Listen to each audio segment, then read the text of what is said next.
நம்ம பூஜை ரூமில் வைக்க வேண்டிய பொருட்கள்: உதவத்தி, கற்பூரம், மஞ்சள், குங்குமம், இதெல்லாம் வைக்க வேண்டிய பொருட்கள். கம்பல்சரி குறையாமல் இருக்கணும். இதெல்லாம் இருக்க வேண்டிய பொருள் தானுங்க அப்படின்னு நினைக்காதீங்க. அரிசி, பருப்பு, உப்பு, பச்சரிசி வைக்கணும். தவிடு, பச்சரிசி தவிடு இருக்கு இல்லைங்களா, அது வைக்கணும்.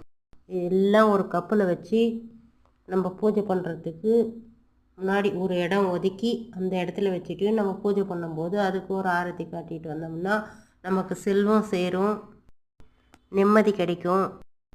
ஒரு 1/2 கிராமோ 1 கிராமோ தங்கம் வச்சு பூஜை பண்ணிட்டு வந்தோம்னா அதிகமாக நகை சேரும்.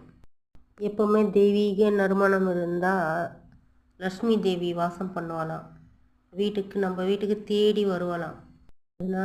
அதனால் எப்பவும் வீடு வாசமாக இருக்கிற மாதிரி பார்த்துக்கோங்க. பூஜை ரொம்ப நல்ல நறுமணத்தோடு வச்சுக்கோங்க.